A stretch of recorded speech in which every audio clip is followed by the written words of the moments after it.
بسم اللہ الرحمن الرحیم الرحمن علم القرآن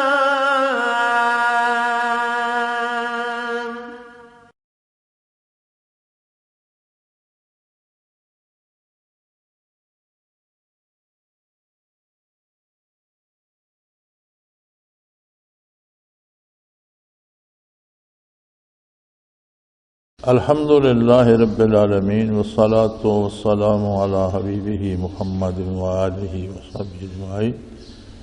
اعوذ باللہ من الشیطان الرجیم، بسم اللہ الرحمن الرحیم۔ وإلی عاد أخاهم هودا قال یا قوم اعبدوا اللہ ما لکم من الہ غیرہ افلا تتقون۔ قال الملأ الذين كفروا من قومه إنا لنراك في سفاهة وإنا لنظنك من الكاذبين۔ قال يا قوم ليس بي سفاهة ولكني رسول من رب العالمين أبلغكم رسالات ربي وأنا لكم ناصح أمين۔ أوعجبتم أن جاءكم ذكر من ربكم على رجل منكم لينذركم واذكروا إذ جعلكم خلفاء من بعد قوم نوح وزادكم في الخلق بسطة فاذكروا آلاء الله لعلكم تفلحون۔ قالوا أجئتنا لنعبد الله وحده ونذر ما كان يعبد آباؤنا فأتنا بما تعدنا إن كنت من الصادقين۔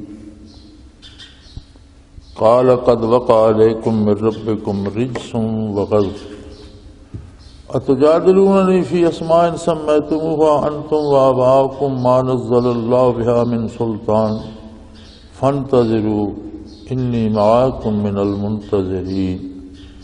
فأنجيناه والذين معه برحمة منا وقطعنا دابر الذين كذبوا بآياتنا وما كانوا مؤمنين۔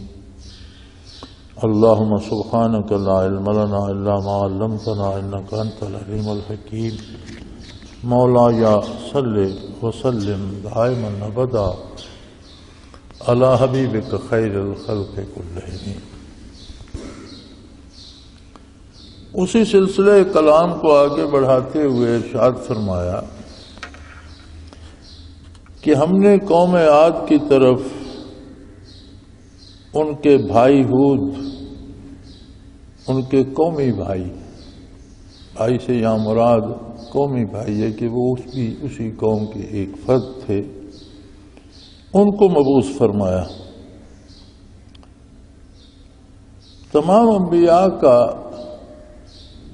بنیادی جملہ دعوت کا جو ہے وہ ایک ہی ہے، لا الہ الا اللہ۔ انہوں نے بھی یہی فرمایا، قال یا قوم اعبدوا اللہ ما لکم من الہ غیرہ افلا تتقون۔ انہوں نے فرمایا میری قوم اللہ کی عبادت کرو،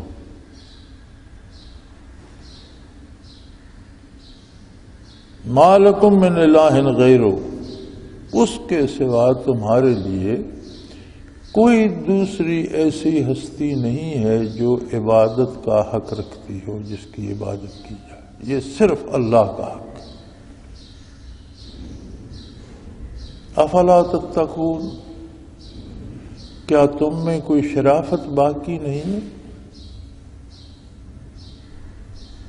تقویٰ ہوتا ہے جو اعمال کیے جائیں ان میں ان کے انجام سے باخبر ہونے سے جو کیفیت پیدا ہوتی ہے۔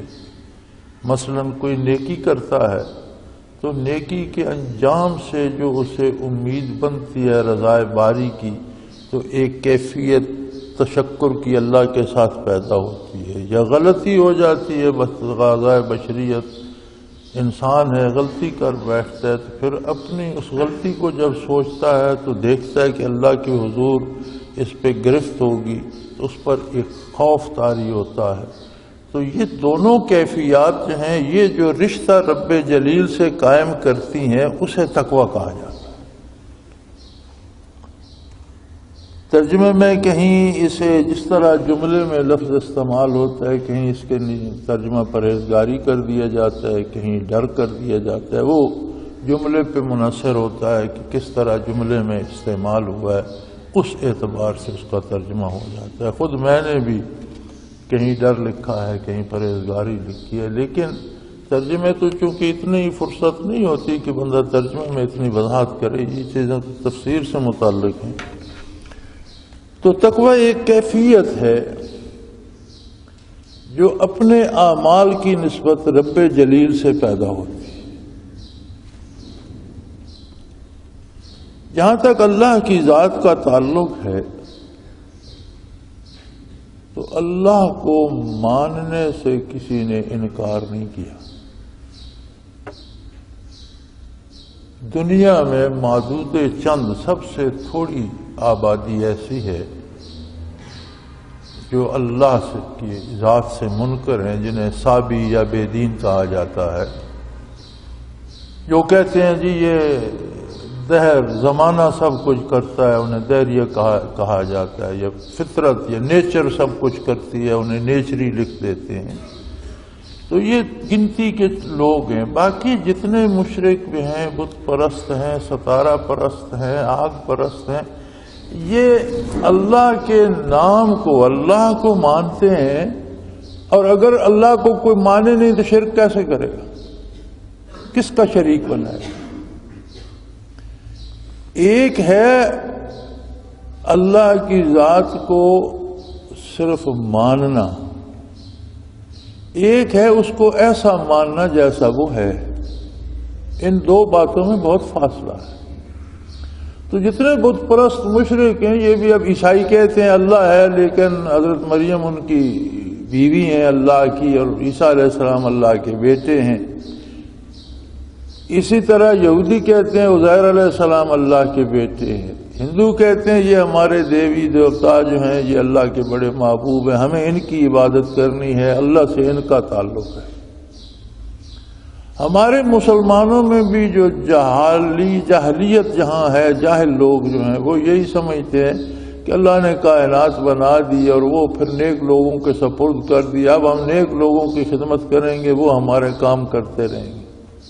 تو یہ ساری شرک کی مختلف قسمیں ہیں۔ وہ واحد ہے، لا شریک ہے، اس کے علاوہ باقی ساری مخلوق ہے، اور مخلوق اپنے وجود میں بھی اللہ کی محتاج ہے، اپنی عظمت اور خوبی میں بھی اللہ کی محتاج ہے، اپنی ذات میں بھی، اپنی صفات میں بھی خود اللہ کی محتاج ہے۔ جو خود محتاج ہے وہ اس بات کا حقدار نہیں کہ اس کی عبادت کی جائے،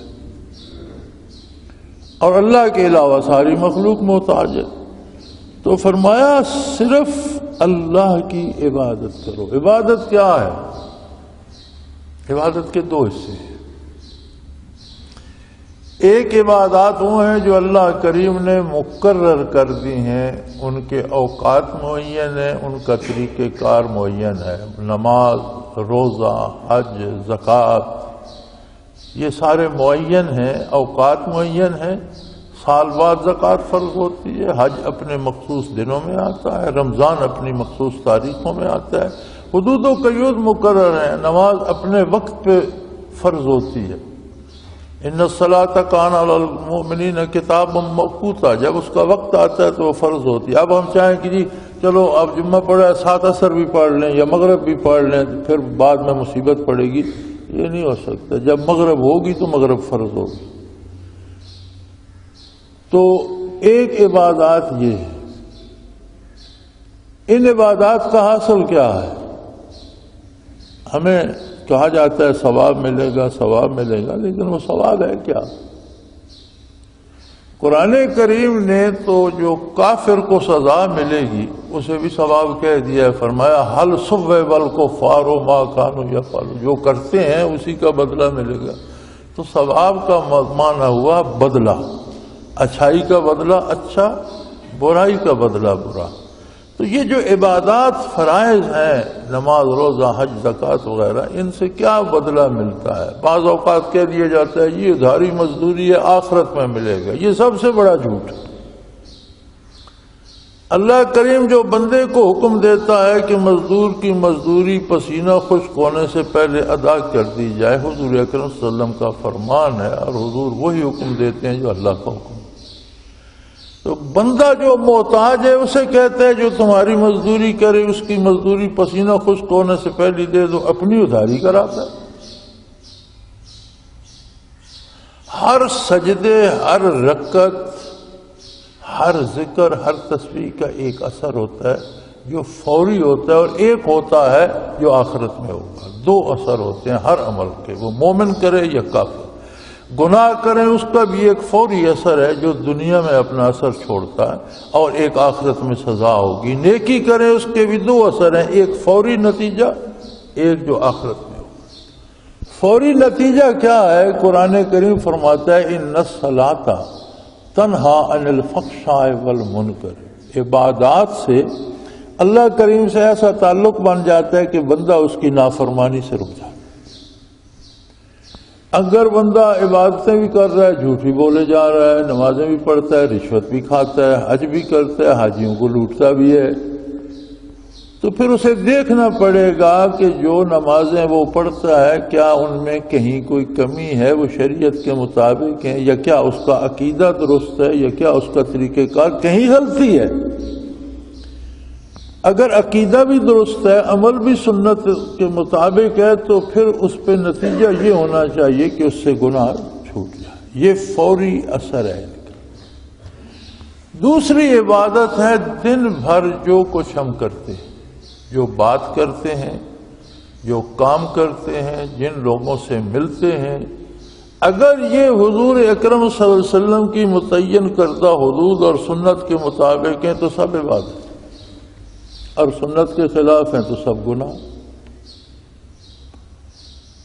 تو یہ دو طرح کی عبادتیں ہیں۔ پہلی عبادت فرائض ہیں، ان سے قوت ملتی ہے دوسری عبادت کی، اعمال کی، کردار کی، لوگوں سے معاملات کرنے کی، سچا اور کھرا مسلمان بننے کی، اللہ کا بندہ بننے کی توفیق ملتی ہے ان عبادات کا جو فوری نتیجہ ہے۔ تو ہر نبی نے یہ دعوت دی ہے۔ ہود علیہ السلام نے بھی اپنی قوم سے فرمایا الی عاد اخاہم ہودا، انہی کے بھائی، انہی کے قومی بھائی۔ اس کا مطلب ہے انبیاء آدم علیہ السلام کی اولاد سے ہوئے ہیں، سارے انسان ہوئے ہیں، اور انہی اقوام سے ہوئے ہیں، انہی لوگوں جیسے لوگ ہوتے تھے۔ یہ بھی ایک ہمارے ہاں بڑا جھگڑا ہے کہ حضور نبی کریم صلی اللہ علیہ وسلم بشر نہیں تھے۔ یہ کہنا بہت بڑا ظلم ہے، انکار ہے نبوت کا، چونکہ بشر کے علاوہ کسی دوسری مخلوق کو نبوت ملی نہیں۔ اصل جو بندے یہ کہتے ہیں بیچارے سادے ہیں، وہ خود کو بشر سمجھتے ہیں، تو پھر کہتے ہیں نہیں حضور ایسے نہیں ہو سکتے، حضور ہم سے بہت اعلیٰ ہیں۔ یہ بات درست ہے۔ اصل بات یہ ہے کہ بشر حضور ہیں، ہم جانور ہیں، ہم بشر ہیں نہیں۔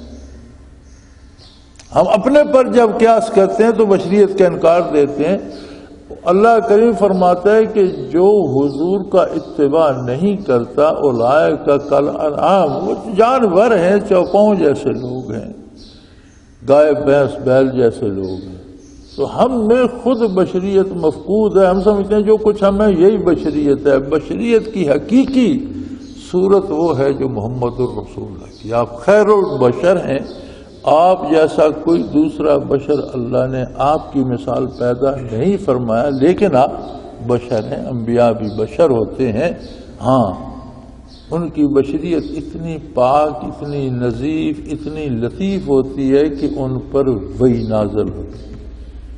کلام الہی کو سننے، وحی الہی کو وصول کرنے کے لیے فرشتوں سے کہیں زیادہ پاک، صاف اور تزکیہ ہونا ضروری ہے، ایک لطافت ہونی ضروری ہے، قلب میں ایک نورانیت ہونی ضروری۔ ان کی بشریت اس پائے کی ہوتی ہے کہ وہ اللہ سے احکام وصول کرتے، اور ان کی بشریت اتنی عام ہوتی ہے کہ پھر وہ عوام کو وہ احکام پہنچاتے ہیں۔ ایک طرف ان کا تعلق رب العالمین سے ہوتا ہے، دوسری طرف عامت ناس سے ہوتا ہے۔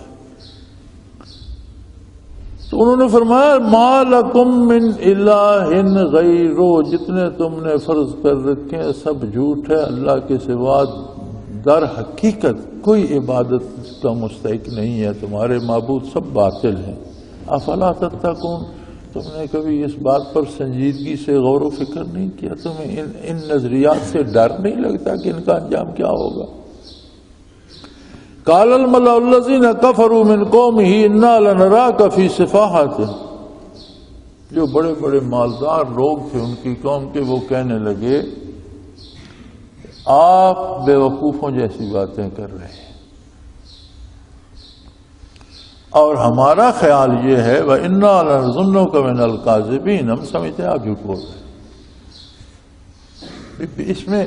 اس میں بے وقوفی کی کیا بات ہے؟ دلیل ان کے پاس یہ ہمیشہ گناہ کی طرف مالدار بندہ پہلے دوڑتا ہے، انکار کی طرف صاحب ثروت پہلے دوڑتا ہے۔ غریبی بھی اللہ کی بڑی نعمت ہے، یہ بہت سے گناہوں سے بچا لیتی ہے۔ غریبی سے ہم سارے گھبراتے ہیں، لیکن غریبی میں بہت سے گناہ جو ہم کرنا چاہتے ہیں تو غریبی ہمیں کرنے نہیں دیتی، اس سے بچ جاتے ہیں۔ امارت میں بہت سے گناہ ایسے ہیں جو ہم نہیں بھی کرنا چاہتے تو اس میں پھنس جاتے ہیں، دولت ہوتی ہے، وسائل ہوتے ہیں، اختیارات ہوتے ہیں۔ تو عموماً انبیاء کی جو مخالفت کی سب سے پہلے طبقے عمراء نے کی، عموماً انبیاء پر جو ایمان لائے ہمیشہ وہ غریب لوگ لائے۔ تو وہ سردار جو تھے، پھر یہ جو عمراء ہوتے ہیں اور یہ جتنی رسومات ہوتی ہیں، بدعات ہوتی ہیں، کفریہ شرکیہ رسومات ہیں، ان کے پیچھے بڑے بڑے مالدار لوگ ہوتے ہیں، وہ اس ذریعے سے پیسہ بھی جمع کرتے ہیں، لوگوں سے مٹھیاں بھی بھرواتے ہیں، اپنے سامنے سجدے بھی کرواتے ہیں، ان کا مال بھی لوٹتے ہیں، انہی سے خدمت بھی لیتے ہیں، تو انہیں بڑا اس میں ہوتا ہے، ان کا بڑا مفاد و وابستہ ہوتا ہے۔ تو وہ کہنے لگے کہ ہم یہ دیکھ رہے ہیں کہ آپ پاگل ہو گئے، آپ بے وقوفی کی باتیں کر رہے ہیں، بھلا یہ کوئی بات ہے کہ جب تک ہماری یادداشت ہے جن باپ داداؤں کو ہم نے دیکھا، یہ جن کے بارے سنا، وہ سارے اتنی بتوں کی پوجا کرتے تھے، تو یہ ہم کیسے مان لیں کہ وہ سارے بے وقوف تھے اور آپ عقل مند ہو؟ اس کا مطلب ہے کہ جو باپ داداؤں نے رستے مقرر کیے تھے ان کا جو انکار کر رہے ہو آپ، تو آپ بے وقوف ہو، یا پھر آپ جھوٹ بول رہے ہو، یا تو آپ میں یہ شعور ہی نہیں کہ آپ بزرگوں کی بنائی ہوئی باتوں کو غلط کہہ رہے ہو، اور اگر یہ ہے تو پھر آپ جھوٹ کہہ رہے ہو۔ انہوں نے فرمایا قال یا قوم لیس بی سفاہۃ ولکنی رسول من رب العالمین، انہوں نے فرمایا اے میری قوم، میں بے وقوف نہیں ہوں، میں اللہ کی طرف سے تمہاری طرف مبعوث ہوا ہوں، بھیجا گیا ہوں، اللہ کا رسول ہوں، اور رسول کا کام ہوتا ہے کہ جو پیغام اللہ اسے بخشے اپنے بندوں کے نام، وہ پوری دیانت و امانت سے اللہ کے بندوں کو پہنچا دے۔ یہ باتیں میری نہیں ہیں جو مجھ پہ الزام لگا رہے ہو، کبھی جھوٹا ہونے کا، کبھی بے وقوف ہونے کا، تو یہ تو میری تو بات ہی نہیں۔ میں اپنی بات تم سے منوانا نہیں چاہ رہا، میں اللہ کا رسول ہوں، اللہ نے مجھے تمہاری طرف مبعوث فرمایا ہے، اس ارحم الراحمین نے تم پہ رحم فرمایا ہے، اور اس نے مجھے رسول بنا کر بھیجا ہے، میں اس کی بات تم تک پہنچا رہا۔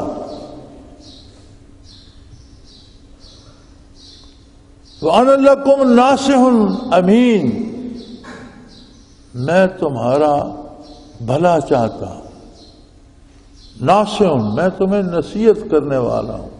نصیحت بھلائی کے لیے کی جاتی ہے، نیک مشورے کو نصیحت کہتے ہیں۔ فرمایا میں تو تمہارا بھلا چاہتا ہوں، امین، اور میں اللہ نے مجھے پورا دیانتدار بنایا ہے، میں کوئی لفظ اس میں سے کم نہیں کرتا، جو پیغام مجھے ملتا ہے کوئی اس میں اپنی طرف سے داخل نہیں کرتا، پوری امانت و دیانت سے اللہ کریم کا پیغام تم کو پہنچا رہا ہوں۔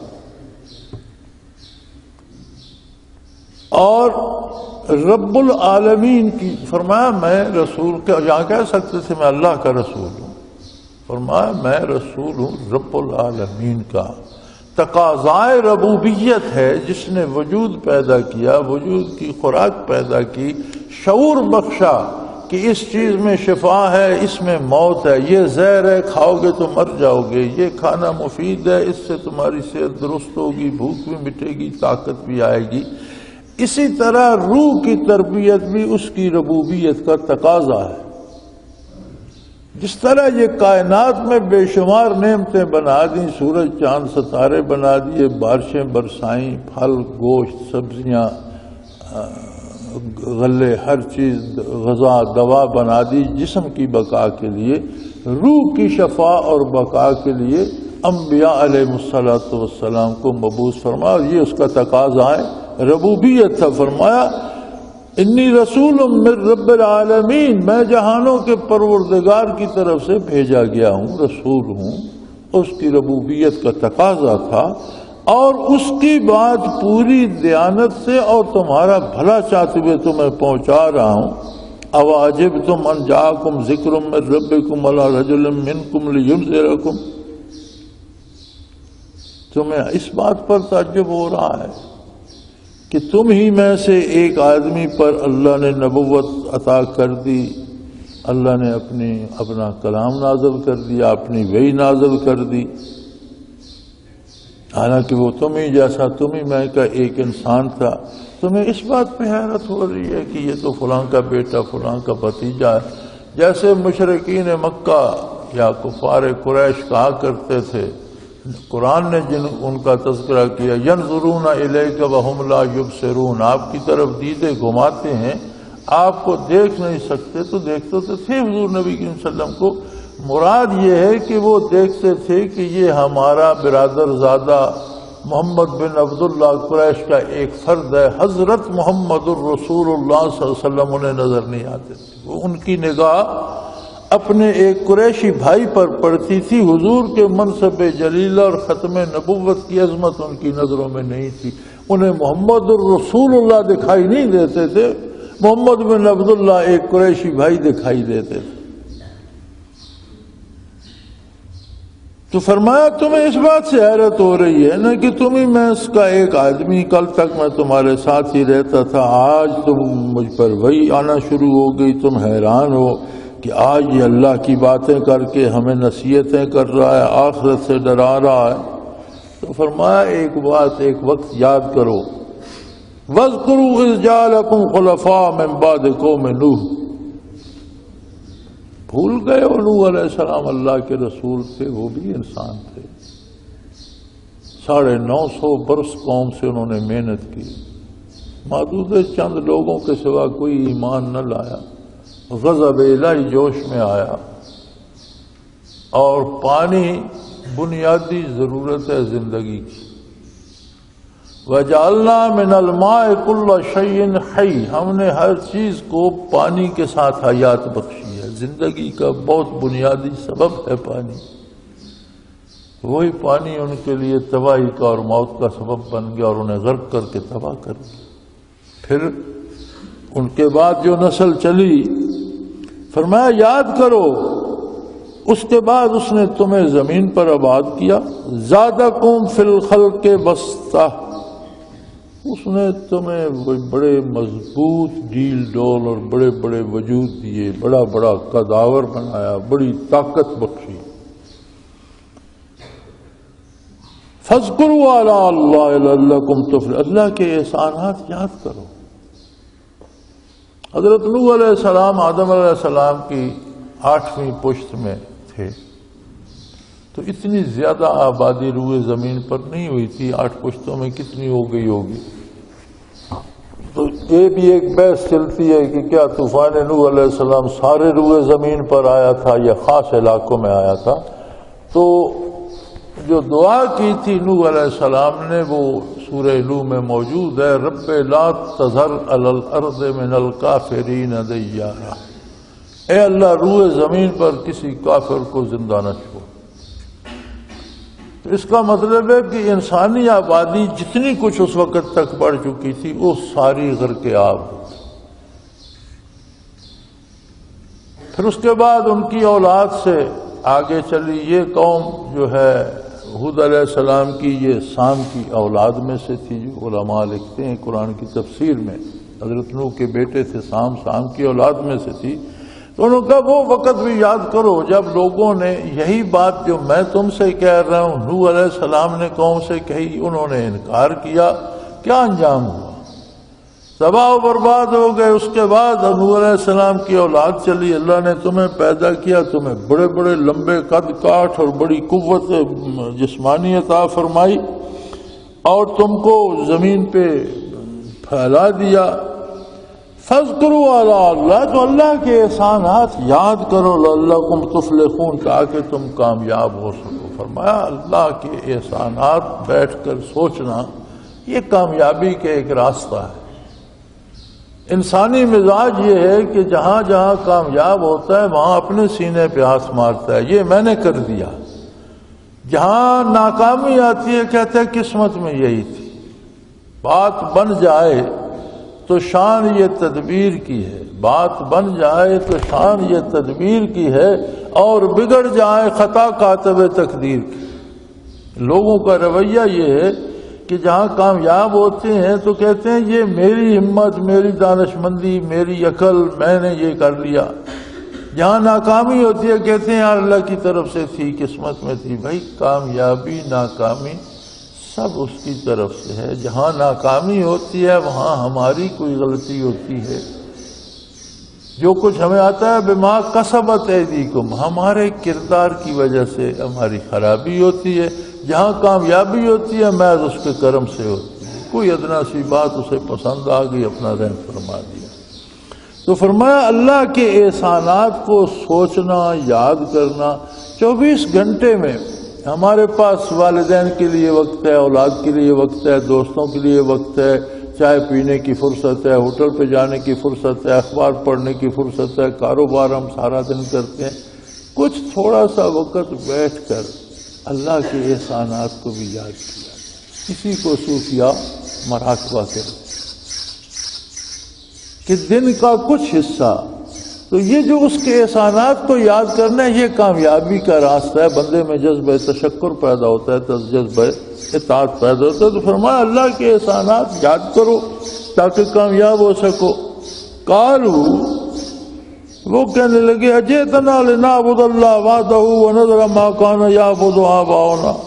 کمال ہو گئی، آپ اس لیے آئے ہیں ہمارے پاس کہ ہمارے باپ دادا جتنوں بتوں کی، خداؤں کی، فرضی خداؤں کی، اور جتنے ان کی پوجا کرو سب کو چھوڑ دیں، اور آپ کے کہنے پر ایک واحد لا شریک اللہ کو پوجنا شروع کر دیں۔ یار کیا بات ہے، آپ ہمارے باپ دادا بزرگوں سے بڑھ کر ہو گئے، ان کو ہم غلط قرار دے دیں، ہم کہہ دیں کہ وہ سارے جھوٹے تھے۔ اور کفار کی عموماً یہی اعتراض ہوتا ہے۔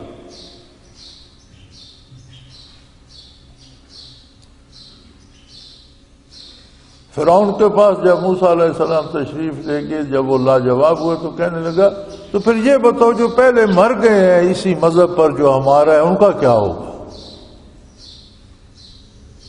یہ کہیں گے وہ دوزخ میں جل رہے ہیں، تو کم از کم ان کی اولادوں کو کچھ تو غصہ آئے گا کہ ہمارے باپ دادا کو دوزخی کہتا ہے، میری حمایت کریں گے۔ موسیٰ علیہ السلام نے فرمایا علمها عند ربی، ان کے حال سے میرا رب واقف ہے، وہ جانے اور پروردگار جانے، میں بات تم سے کر رہا ہوں، میں گزرنے والوں سے بات نہیں کر رہا، میں تم سے کر رہا ہوں۔ یہی اعتراض انہوں نے یہاں کیا ہود علیہ السلام پر۔ کمال ہے یار، آپ اس لیے آ گئے ہیں کہ ہماری جو جتنی پشتیں گزر گئی ہیں جہاں تک ہم جانتے ہیں وہ سارے تو نہیں بتوں کو پوجتے تھے، اب ہم یہ کہیں کہ وہ سارے جھوٹے تھے، وہ سارے کافر تھے، وہ سارے دوزخی تھے، اور ایک تمہاری بات مان لیں، بھلا یہ کیا بات ہوئی؟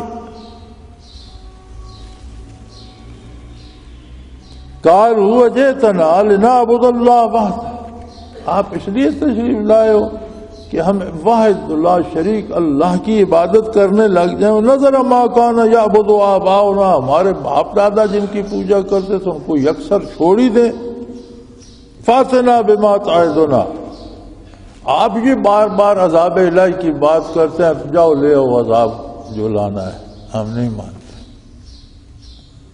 ان کنت من الصادقین، اگر آپ سچے ہیں تو لے آؤ، پھر عذاب کی بات کرتے ہو، غضب الہی سے ڈراتے ہو، طوفان نوح کی بات کرتے ہو، کبھی کسی قوم کے عذاب کی بات کرتے ہو تو کہتے ہو آپ کی بات ہم نہیں مانیں گے تو عذاب آ جائے گا، تو اگر آپ سچے ہیں تو اللہ عذاب لا کر دکھاؤ۔ سبحان اللہ۔ انبیاء جو کچھ فرماتے ہیں وہ ارشاد اللہ کا ہوتا ہے۔ بہت خوبصورت بات آپ نے کس عذاب کا مطالبہ کر رہے ہو؟ قد وقع علیکم من ربکم رجس، وہ عذاب تو تم پر آیا ہوا ہے۔ یہ جو تم عظمت الہی کا انکار کر رہے ہو، یہ جو تم بتوں کو سجدے کر رہے ہو، یہ جو تم اللہ کے نبی سے مقابلہ کر رہے ہو، تو یہی تو عذاب الہی ہے۔ ساری بات تو اسی پر مرتب ہوگی۔ اب کسی گھر کو جلانے کے لیے اگر کوئی ایک ماچس کی تیلی جلا کر کسی چھوٹے سی دری کو، کسی ایک کھڑکی کو آگ لگاتا ہے تو اسے کہا جائے اچھا گھر جلا کے دیکھو، دکھاؤ کیسے جل سکتا ہے، تو کہہ سکتا ہے نہیں بھائی آگ تو لگی ہوئی ہے، تم خامخواہ گھبرا رہے ہو، پھیل جائے گی۔ تو اللہ کی عظمت سے نا آشنا ہونا، اللہ کی احسانات کو یاد نہ کرنا، اللہ کے نبی کی اطاعت نہ کرنا، فرمایا یہ عذاب نہیں تو کیا ہے، یہ تو آگ تو لگی ہوئی ہے۔ قد وقع علیکم من ربکم رجس، یہاں بھی رب استعمال فرمایا ہے۔ ربوبیت کا تقاضا ہے کہ جو کوئی بیجتا ہے اس پر وہی پھل لگا ہے۔ گندم از گندم برویت جوز رو جو از مقافات عمل غافل مشو، گندم بیجو گے گندم اگے گی، جو بیجو گے جو اگے گے۔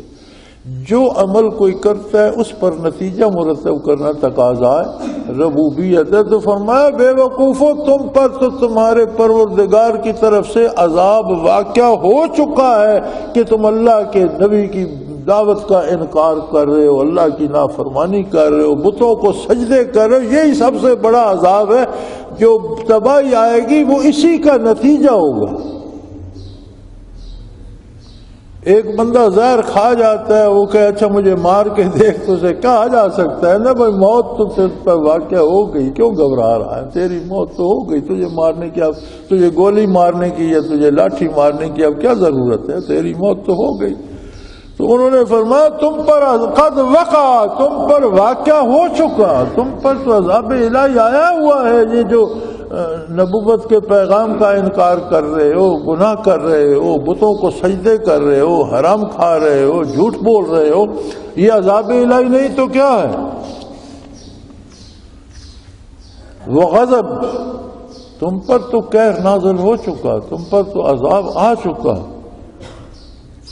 اتجادلوننی فی اسماء سمیتموها انتم وآباؤکم، تم اور تمہارے باپ دادا نے جو نام فرض کر لیے تھے اور بتوں کے اور مختلف طاقتوں کے نام رکھ دیے تھے، تم ان کو لے کر اللہ کے رسول سے جھگڑا کرتے ہو، میرے ساتھ جھگڑا کرتے ہو۔ میں تو وہ بات تمہیں پہنچا رہا ہوں جو اللہ کریم کی ہے، اور تم افراد کی باتیں اس کے مقابلے میں کرتے ہو اور بڑے بوڑھوں کی باتیں کرتے ہو۔ تمہارے بڑے بوڑھوں کی حیثیت کیا ہے اللہ کے مقابلے میں؟ ایک ادنا سی حقیر سی مخلوق ہے اس کی، اور وہ بھی گمراہ ہیں۔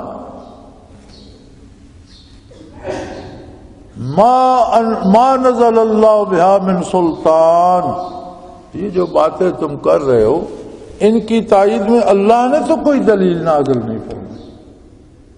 ہر بات جو حتمی ہے وہ اللہ کی ہے، اللہ کا نبی جو بتاتا ہے وہ اللہ کی بات ہوتی ہے، اور اللہ جو کہتا ہے وہ حق ہوتا ہے۔ باقی اللہ کے علاوہ کوئی ایسی مخلوق نہیں جس سے غلطی نہ ہو سکے، جسے دھوکہ نہ لگ سکے، جس کی بات حتمی اور آخری ہو۔ یہ شان اللہ کو سزاوار ہے۔ میں تمہیں اللہ کی بات بتا رہا ہوں اور تم بڑے بوڑھوں کے بتوں کو لیے پھرتے ہو، تو کوئی دلیل اللہ نے ان بتوں کی تائید میں، تمہارے بڑے بوڑھوں کی بات کی تائید میں کہیں نازل فرمائی ہے تو بتاؤ۔ ما نزل اللہ بہا من سلطان، اس بارے میں اللہ نے تو کوئی دلیل نازل نہیں کی۔ اور اگر تم میری بات نہیں مانتے، فانتظروا انی معکم من المنتظرین، انتظار کرو، میں بھی تمہارے ساتھ انتظار کرتا ہوں۔ اگر تمہیں اس کے نتائج ہی بھگتنے کا تم نے ارادہ کر لیا ہے تو پھر نتائج بھی آ جائیں گے، انتظار کرو، چونکہ یہ میرا کام تو نہیں ہے کہ میں عذاب بھیج دوں یا عذاب منگا دوں، یہ تو اللہ کا کام ہے۔ جو فصل بیجی جاتی ہے، کوپل نکلتی ہے، پھر وہ ایک پورا بڑا تنکا بنتا ہے، پھر اس پر خوشہ نکلتا ہے، پھر اس کا سٹا بنتا ہے، پھر اس میں دانے لگتے ہیں، پھر وہ پکتے ہیں، اس کا ایک نظام ہے، ہر چیز اپنا وقت لیتی ہے۔ تم نے گناہوں کی فصل بوئی ہے، اب یہ بڑھ گئی ہے، اس پر بور آ گیا ہے، اس پہ پھل لگ رہا ہے، تھوڑا وقت رہ گیا ہے اس کے پکنے اور کٹنے میں، تو انتظار کر لو، میں بھی انتظار کرتا ہوں۔ فَأَنْجَيْنَاهُ وَالَّذِينَ مَعَهُ بِرَحْمَةٍ مِنَّا وَقَطَعْنَا دَابِرَ الَّذِينَ كَذَّبُوا بِآيَاتِنَا وَمَا كَانُوا مُؤْمِنِينَ۔ پھر پک گئی فصل، کٹ گئی۔ ہود علیہ السلام نے ایک گھر، ایک احاطہ بنا دیا، جو تھوڑے بہت لوگ ان پر ایمان لائے تھے انہیں کہا اس گھر میں آ جاؤ، ایک چار دیواری برائے نام سی بنا دی، اس میں کچھ چھپر چھپر ڈال دیے کہ اس کے اندر آ جاؤ۔ اللہ نے ایسی تیز ہوائیں بھیجی، وہ بڑے بڑے قداور لوگ تھے اور بڑے بڑے مضبوط اور بڑے بڑے کئی منزلہ گھر بنائے ہوئے تھے، بڑے طاقتور تھے۔ یہ کھجور کے اور یہ بڑے بڑے درخت جو ہیں، یہ جس طرح ہم گاجر مولی اکھیڑ لیتے ہیں، اس طرح وہ ہاتھ سے پکڑ کر اکھیڑ لیتے تھے۔ اتنی تیز ہوائیں چلیں کہ وہ جانوروں اور انسانوں کو زمین سے اٹھاتی تھی اور نہ جانے کس بلندی سے لا کر پھر زور سے پٹکتی تھی، بدن ریزہ ریزہ ہو جاتے۔ بڑے بڑے محلات اور بڑے بڑے کئی منزلہ مکان جڑوں سے اٹھائے اور میلوں دور پھینک دیے، لیکن وہ چار دیواری، کچی چار دیواری جو اللہ کے نبی نے بنائی تھی، اس کے اندر وہی ہوا باد نسیم کی طرح چلتی تھی۔ اسی زمین پر، اسی بستی، انہی آبادیوں میں ہود علیہ السلام نے ایک چھوٹا سا گھر بنا دیا، جتنے لوگ ساتھ تھے ایک چار دیواری بنا دی۔ اب اللہ کی شان دیکھو کہ ہوا بھی زندگی کا بنیادی سبب ہے، کسی کی سانس چند لمحے روک مر جائے گا، ہوا بند کر دو، آکسیجن روک دو، کسی کو وہاں چھوڑو مر جائے گا۔ اس نے ہوا کو زندگی کے سبب کو ان کے گناہوں کی وجہ سے تباہی کا سبب بنا، موت کا سبب بنا۔ اور پھر کمال دیکھو کہ ایک ہی میدان میں، ایک ہی آبادیوں میں، ایک ہی بستیوں میں، ایک ہی علاقے میں اتنا تیز طوفان آیا، اتنی اٹھا کر 80 90 فٹ کے بلند قامت آدمیوں کو اس نے اٹھا کر نہ جانے کن بلندیوں سے، کسی کو پہاڑوں پہ پٹکا، کسی کو وادیوں میں، کسی کو درختوں پہ، درخت اکھڑ گئے، جانور مر گئے، انسان تباہ ہو گئے، لیکن وہ جو چار دیواری تھی جس میں اللہ والے تھے، اس میں وہی طوفان تھم تھم کے چلتا رہا، باد نسیم بنا رہا، کوئی نقصان اس میں نہیں ہوا۔ فرمایا فَأَنْجَيْنَاهُ وَالَّذِينَ مَعَهُ، ہم نے ہود علیہ السلام کو بھی بچا لیا اور جو لوگوں نے ان کا دامن تھاما تھا، وَالَّذِينَ مَعَهُ یعنی جو ان کی عقیدے اور عمل میں اطاعت کرتے تھے۔ نبی کی معیت کیا ہوتی ہے؟ عقیدے اور عمل میں نبی کی اطاعت یہ ہوتا ہے نبی کے ساتھ ہونا۔ فرمایا جو ان کے ساتھ تھے ان کو بھی اپنی رحمت سے بچا لیا۔ وَقَطَعْنَا دَابِرَ الَّذِينَ كَذَّبُوا بِآيَاتِنَا وَمَا كَانُوا مُؤْمِنِينَ، جنہوں نے ہماری آیات کا انکار کیا تھا ان کو اپنے جڑ سے اکھیڑ دیا۔ قَطَعْنَا دَابِرَ الَّذِينَ، ان کی جڑ کاٹ کے پھینک دی، تباہ و برباد کر کے رکھ دیے۔ کیوں؟ وَمَا كَانُوا مُؤْمِنِينَ کہ وہ ایمان لانے والے نہیں تھے۔ آخر دعوانا ان الحمدللہ رب العالمین۔ اللہ اللہ اللہ اللہ اللہ اللہ اللہ اللہ۔ حضرت امیر محمد اکرم آوان